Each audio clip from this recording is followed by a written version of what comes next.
How's it going, guys? Pepper Beauty Spice here. Hope you guys doing all right. So, once again, throwing back into us. Recently at Tokyo Masters, we got a bunch of new information about Season 2 for Tekken 7, and that it's actually coming way sooner than anybody else thought.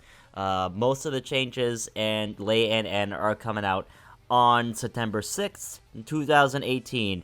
It's like, wow, I can't believe that it's going to be only pretty much 2 weeks from now until I get to play Lei. I thought I was going to be able to wait months, and I'm pretty sure no one else thought they were gonna release all these crazy changes in the middle of the tour, and in fact, towards the end of it, nonetheless.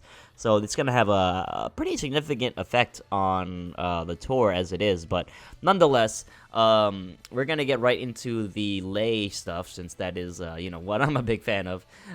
So we're gonna they showed a lot of new moves and properties with his attacks in Tekken 7. So we're gonna analyze all the different various changes and new moves that he has in this game so far that we've seen. And I'm also gonna slow down the video so that way we can look at every change piece by piece instead of just going at it like one at a time or whatever. I'll lower that volume actually. Right. So once this gets out of the way, they showcased a lot of new moves and also like a lot of moves that are returning, which are great. And I'll talk about every single little piece of information so that you won't get lost. So I mentioned before he does have a down 4-2 in the last video, and then he's forward neutral 4-1, forward into Tiger, and this is Tiger 2-2, I believe, and it looks like it could be mid high, but it also could be mid. I'm not sure. I would imagine that Tiger 2-2, I don't think it would screw on normal hit, but I would imagine it would give that, like, weird, like, twirling spin knockback where they don't really get knocked down, but they get knocked, farther away on hit. It would be one of those moves. Now, the big change here about forward 4-3-4 is that look how far forward 4-3-4 hits him after that really short combo. That was what? It was what, down 4-2, forward neutral 4-1, then Tiger 2-2. That's 5 hits, and then 4-4-3-4 on the screw. Like the last hit for a 7-hit combo, it sent him really far away, and that's interesting because I don't think you have a lot of moves that do that so much in this game. Because that wasn't even a lot of hits in that combo. That the wall push on the distance might be very useful for combo strings and wall carry down the line. I don't think it'll give a clean wall splat, but the wall push, like the carry towards the wall, is going to be crazy. So he's got a 4-3 here, which is goes straight into Crane. This is his best Crane transition, and it's a really strong Lei move in general. It's a 16-frame counter hit launching hop kick, basically. It doesn't launch on normal hit, but it does give a ton of plus frames on hit, plus 11. And on counter hit, it launches, and then the combo from up 4-3 does a lot of damage as well. It's also only -2 on block, and it leads you straight into Crane, and you can cancel Crane by holding down back, so you can block right away. Now, right here, he does Crane 4, which is a slightly unseeable knockdown low. I believe it's also launch punishable on block. I hope they change that. But notice here is that in response to up 4-3, Law did forward 1+2, which is about a 17, maybe 18 and 19 frame move, actually. And he got counter hit out of it, despite it being on block. So, got counter out of it, and it leads to this really hard face down knockdown, which you get when, counter hit Leo down 4-2+3, or, let's say, counter hit Law DSS4. This is like a really super hard knockdown with a lot of hits done. And so from here, Lei does up 4-2, which is this falling elbow drop. And this is primarily an okizeme move. You use this move a lot when somebody doesn't want to get off the ground. And in this position, Law cannot get off the ground. So it's a mid, and it does leave him in play dead. And this is the first appearance of play dead in the game, which is great. The play dead stances are back. This particular version is one of the most dangerous versions of Play Dead because it's a 50-50 launcher mix-up. He has a mid launcher and a low launcher from it. But this one has the worst tracking, I believe. The mid launcher doesn't have very good tracking. And the range is not too great, but it is really great if you make someone whiff with the stance and then you can launch them for a lot of damage. Also, that's going to grade a really good okizeme position afterwards because it's in Play Dead. And then, you might want to try to attack him and then he launches you. So here, additional changes that now Dragon Tail is a homing move, which is a decent buff, I guess. But I just wish they would stop trying to make Dragon Tail good, because it's just so launch punishable. So he blocks this, and there's wall stand 3+4, which is his new launcher that he got in tag 2 from wall standing. 16 frames, lots of range, but it is launch punishable on block. So there's that. Back 2, which he also got in tag 2, which is somewhat slow but very quick high crush mid. It's a very low hitting mid too. I don't think it doesn't hit grounded, but it's a very low hitting mid. Back 2, and then he gets this new move, which is looks like a back 2 4. Back 2 4, which looks like a jumping into a high kick, which screws. Now that's a new extension to an old string, so the 4 part was not in previous games. The interesting thing to note about back 2 4 is that I'm willing to bet that it won't be natural. On counter hit, it'll definitely be a thing. I don't know if it'll launch on raw counter hit. If back 2 counter hits, I don't think the 4 will launch you. I think it might knock down, but I don't think it'll launch you. But if the second part counter hits by itself, it'll definitely still be a launcher. And I'm also willing to bet that that second part of back 2 4 is definitely going to be safe. I hope it's really safe, and it might have stance transition or 2. But because it looks a lot like the second hit of forward 4 3+4, which we'll talk about in a second. But I really hope it does have a stance transition, because otherwise it's going to be like a somewhat risky counter hit fishing tool, like you crush and then counter hit right away, which could do a lot of damage. I could sense this move could do a lot of damage, but definitely on an experienced player, this is going to be something that you're going to start ducking a lot once you see it, too often. Down he's got his down forward 1-1-1 string, which is great because he has his down forward 1 back. His down forward 1 is generic, but it's got really, really, really, really short range. So it is a classic down forward 1 with only a few negative frames, maybe -2, between -1, -3. And it tracks really well. It has a good extension of down forward 1-1. The second part is high and it's safe and has really good frame data on it. And then it's delayable last hit, which is mid, which I think is unsafe. It either is unsafe or -9, but the last hit mid does knock down. And it's on that part is delayable. So it's good that he has a down forward 1. It's just that, he don't use his down forward 1 as much as you would say Kazumi or Dragonov or Paul. It's not as strong as other down forward 1s, but it does track very well, which is the good part. And then, of course, the extensions in the string are to scare people to pressing buttons afterwards. But the second part is a high, so they might duck and launch you. Be careful about that. Hiya! I love that. That's another wind pose. I think it's a wind pose from our previous game. Looks very familiar. The camera angle is different, though. And then we've got... I'm not sure if he's doing this... let me just rewind this for a second. Get up there.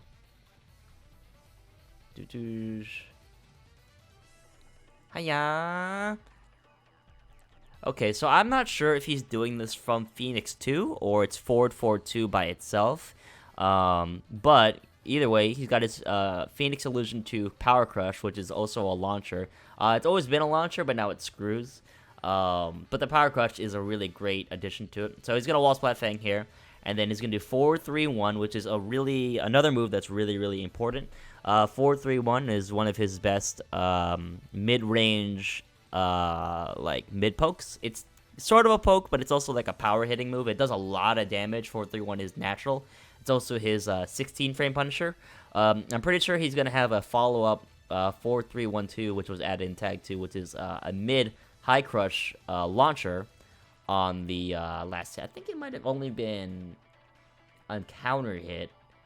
I know if the 4-3-1, if the 1 counter hits, the launcher part was guaranteed, but I don't know if the launcher part is launcher on natural hit. I'm not really sure. Maybe only be counter hit, but now I'm thinking about it, I think it was a launcher on natural hit. Either way, it's mid, and then the first mid is -12, 11, something like that, and then the high part is really safe, like -2, -3, something like that. You can duck the second part, but this string is very delayable, so you can mix it up with that.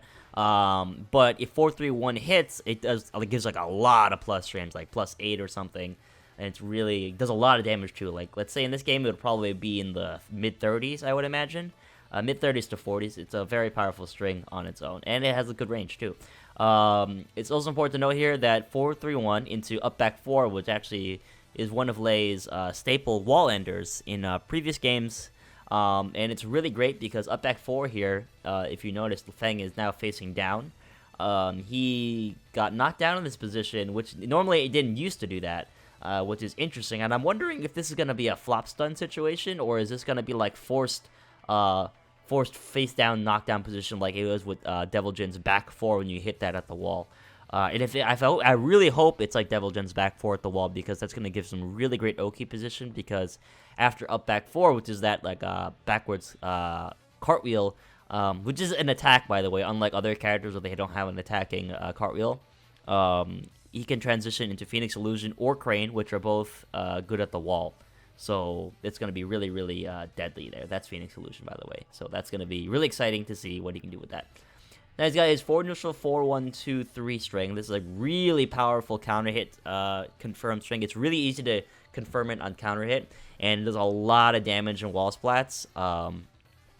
And it's going to wall break, of course, here. And then he's going to do forward, 3+4, which is going to screw. And I knew that this move was going to screw. Like, when I was thinking about Lei in Tekken 7 back in the C7.0, like, arcade version days, I was like, when Lei comes out, they're definitely going to use forward 3+4 as a screw move, because it looks like a screw move, and lo and behold, there it is. Forward 3+4, it's a niche move. You don't really use it too much. It's double high. The second part is plus on block. It's not as plus if you transition into Crane. If you do forward 3+4 back or forward, you transition into Crane or Phoenix Illusion. Kind of gimmicky, but it's just another layer to the Lei mix-up. You can duck the second part and launch Lei. Either way, if you block the first part and he cancels, then you can punish him, but you don't know if he's going to cancel. Because the second part does knock down and does do a lot of damage. I also believe forward 3+4 is also natural.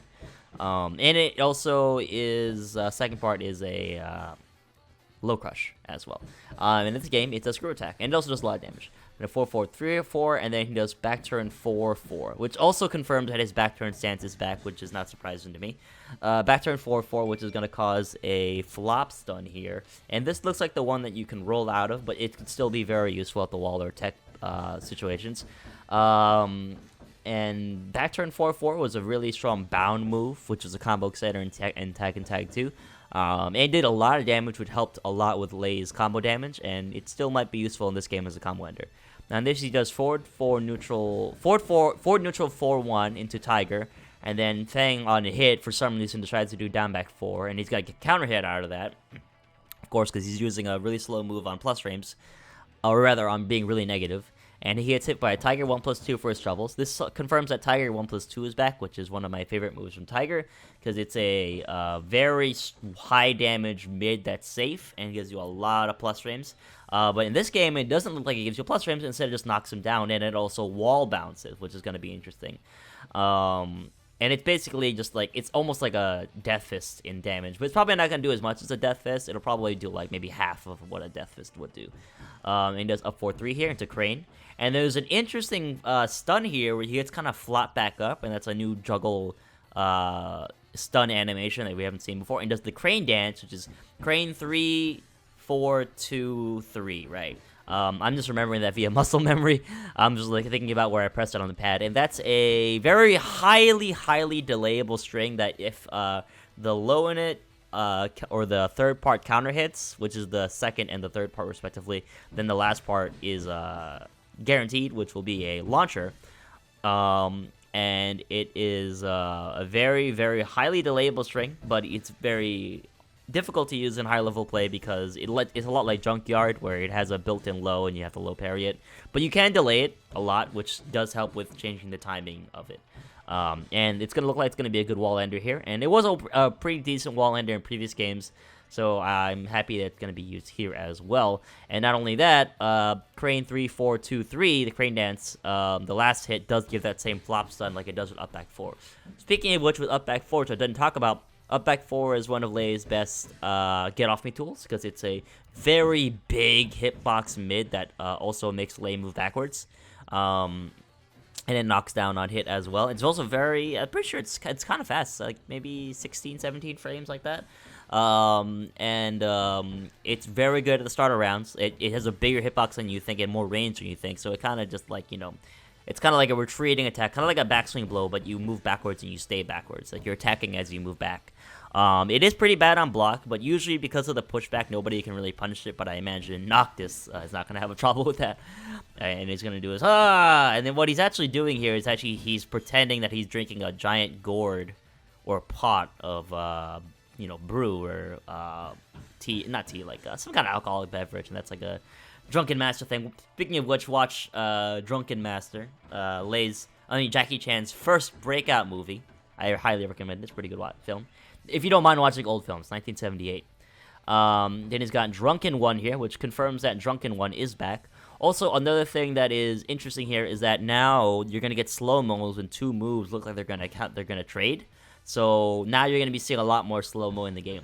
The thing that makes me a little bit worried about this is that it might make slow-mos not as interesting because we're going to be seeing them so often, but nonetheless, it'll be there.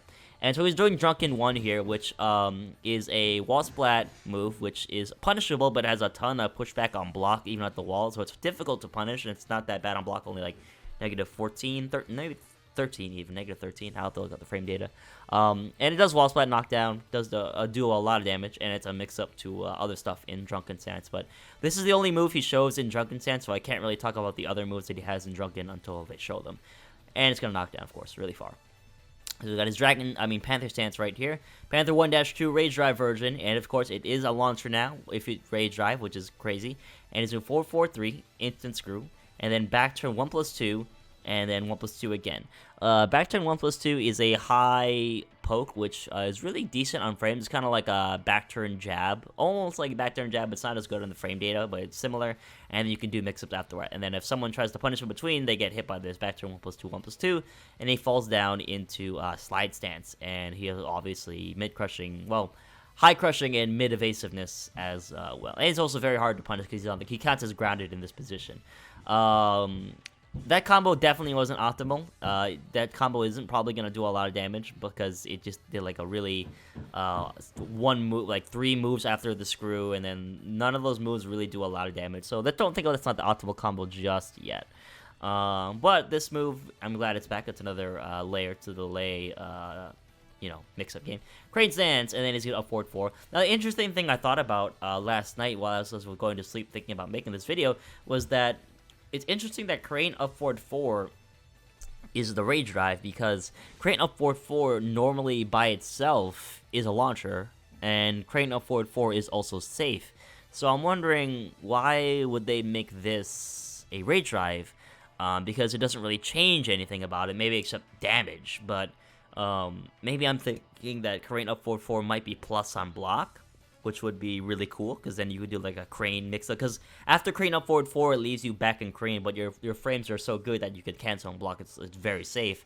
So I'm wondering, like, if you can do Crane Rage Drive, like, what's the difference? So I would be very happy if the Crane Rage Drive was plus on block, and then you could do a Crane mix-up from there, and that would be really, really cool, especially for the wall. And this can do a lot of damage. And then he's got Crane 2, which got changed now to a homing high. Definitely looks like a high, which screws. And that's great because Crane 2 was previously an elbow blow from Crane, which took him into back turn. But the problem was that Crane 1 already was a mid that took him into back turn, and it was plus on block. Crane 2 took him into back turn, but it was a high. It was faster, but it had less range, and it was a high. And it was an elbow, which was nice for parrying, but otherwise, Crane 2 didn't really get that much usage, so I'm really happy that they, gave this move a better use, because this will stop people from stepping Crane. I imagine that if this Crane 2 hits on normal hit, it's probably going to give a spin stun animation. It'd be really crazy if it was a screw on normal hit, but I don't think so. You can do forward, neutral, 4, 1, 2, 3 as an ender, which could be a good ender. It looks like it does a lot of damage, so that's decent. Snake stance, Snake 1+2, which is essentially a Rage Drive. A far, like, Death Fist Rage Drive, basically. Snake 1+2 by itself already did wall splat, and it has a very slight high evasiveness in it. But the interesting thing about the Rage Drive version is that, nonetheless, it will definitely be plus on block, especially if it's a wall. It'll be pushback on block, and it crazy distance on one spot, much like a Death Fist rage drive. Now the interesting here is that he does something which looks like either a forward run 1+2 or a running 1+2, and this looks like a better slash kick almost, because it looks like he slaps down, which means there's going to be a very slight low crouch, low evasiveness there. Maybe not the entire startup, it'll be a little slow, but it's there. And it looks like he's slapping down, which probably means you're going to be put into full crouch. Now, if my suspicions are correct, this definitely looks like the kind of move that's going to be plus on block, and and that's going to be really important for Lei, because one of Lei's difficult things that he struggles with is that he's not very good at getting close. Like he has a hard time closing the gap between opponents. He doesn't really have a great gap closing move, and this could be the answer, because before he only really had slash kick and like razor rush and just approaching dash blocking. You didn't have a character specific option to get close, and now that he has this could be really crazy that he has a good gap closing tool, and I'm really excited to see the properties of this move even more. And if it is plus on block and puts you in full crouch, that's gonna be absolutely crazy for Lei. And it is going to get that flop stun on knockdown, and it looks like it's going to be the flop stun where you can roll out of as well. I'm on hit, whatever. Tiger Stance, Tiger 1. I've talked about this before. It's going to be a launcher, which is going to be really cheap. I think Tiger Stance Rage Drive might be the best Rage Drive of the stances overall, because it's unseeable low launcher versus unseeable mid launcher.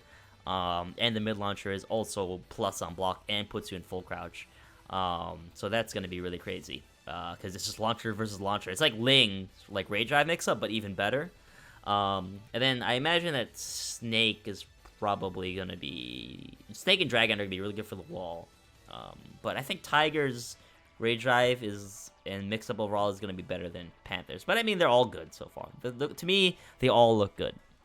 And then back to 1+2, 1+2-1, which is going to be his 14-frame Punisher if the frame data is correct. And if the damage is the same, 1+2-1 did a truckload of damage in Tag 2. So it's going to be really great that this move is back, because it does a lot of damage, and then it leads into a plus frames back-turned mix-up. And you could really do a lot of damage there. You could either like low launch them with back turn down 4, you could hop kick them, you could do back turn down 1, which is unparable, low poke, and unseeable. You could do a lot of stuff there, so it's going to be really fun. And so it 1+2-1, and then there's back turn 4-1, which is a new screw move, which is great. I really like this addition because back turn 4-4, 1+2-1, and then back turn 4-4 was his old combo staple. So now that he has this, it's going to be something along the lines of like your combo structure is still going to be similar if you want it to be. So now that he has this extension, that he doesn't really have to change his combo too much from old veteran Lei players who want to get started right away. I'm wondering if his old combo is going to be back, and it's probably going to be really hard, which is going to be down 4-2, 4-2, 4-3-1, 1+2-1, and then it's going to be back turn 4-1, screw, and then 4-4-3-4. That might be too many hits for it to connect. Actually, did he take the 4-3-1 out of there? I don't remember. Oh, maybe there's no 4-3-1 there. Yeah, maybe just 4-2 and then 1+2-1. I forget if you include the 4-3-1 or not. But anyways, yeah. So gonna be a lot of damage. And the move by itself, back turn 4-1. It looks like a mid.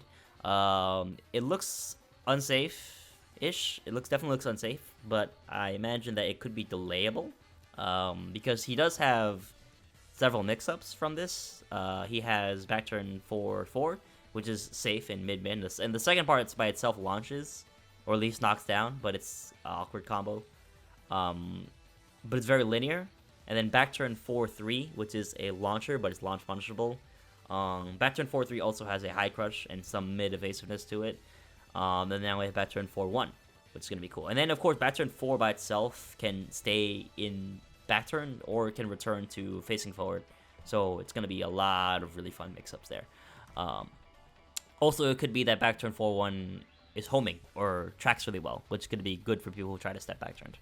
And then you got Dragon Stance, Dragon Forward 1+2, which is very similar to Snake 1+2 Ray Drive, plus range at the wall splat, push back on block, transitions into Tiger if you wanted to. And then he's going to do full crouch, down forward, 2-1. Which leg is that? I can't remember if it's the left leg or the right leg. I mean, my muscle memory is telling me it's the right leg. I mean, the left leg for full crouch, down forward, 2-1-3. But it might be full crouch down forward 1-2-1-4. Either way, this was a double low. It's not natural, but it is very quick, so it's hard to react to sometimes. And they both leave plus, and then the second low leaves you in back turned. And if you try to hit him out of that second low because he's going in the back to just mix up, then you can finish it with the mid kick, which is safe. Transitions to Phoenix Illusion. Actually, it might not be safe. Not entirely sure. Because you can't block a Phoenix Illusion. It's not easy to cancel that super fast. But either way, if the last part counter hits, I know it does do a lot of damage. It gives you a lot of plus frames. Phoenix Illusion, right? And then I believe he can also cancel. Like, he doesn't have to go to Phoenix Illusion. He can just hold back to cancel it. And then Phoenix Illusion 2, which might not be the best wall ender there from Phoenix Illusion. I would probably do 3-3 from Phoenix Illusion, but nonetheless. And then the Ray Drive, which is the same old. So far that's everything that we've seen from Lei, and he's looking very strong. I like the new moves that he has. It's a lot of combo extending stuff, but a lot of other new mix-ups, especially with back turn 4-1, running 1+2 or 4-4 1+2, whichever input it is. It looks really fun to use. And then I really like back turn 4, back 2-4. Which could be really sneaky get off me counter hit tool, and it's gonna keep you sharp because you have to duck it. So either way though, like a lot of his core moves are back. The only ones that we haven't seen yet is Hell Sweep, dot back 4-4, and Razor Rush. Those are the ones that I kind of want to see back because most of the other ones are back. Like all of his core stance stuff is back. It's just he's missing a few stuff that's like from neutral. But I'm pretty sure that they're not going to get rid of Razor Rush because Razor Rush is really core to his gameplay. So it would be really insane if they took away Razor Rush, and I doubt they will. I doubt it'll still be in there. Because he's got forward 4-3, he's got up 4-3, he's got up back 4, he's got 4-3-1 now. He's got the forward neutral 4-1-2 string. He's got down 4-2. Also, he's missing down 4. Down 4 is also a really good low poke. Back 4, I haven't seen his back 4 yet, his low. I really like 4-4 3+4, but they haven't shown that yet either. And up 4 3+4. I mean, there's so many moves that they haven't shown yet, and I really want to see so many of them. But to prevent this from going on too long, so that's late for now, and I will see you guys on September 6th when he comes out. I'll be doing lots of streaming, lots of videos. If you guys are thinking about picking up Lei, don't worry, I got you. Many Lei videos are coming. Many Lei videos are coming about how to play them, and I'm gonna do it a little bit differently on how I do Lei videos. I'm gonna start small and then build more into intermediate kind of and advanced Lei tactics because he is very difficult to play. I mean, he's very difficult to learn. I think once you know how to play him, it's not too bad because he's not that executionally difficult, but he is still difficult in neutral. So, without that being said, I'm going to cut this right around 30 minutes. So, thank you guys for watching, and I will see you guys another time. See ya. Thanks.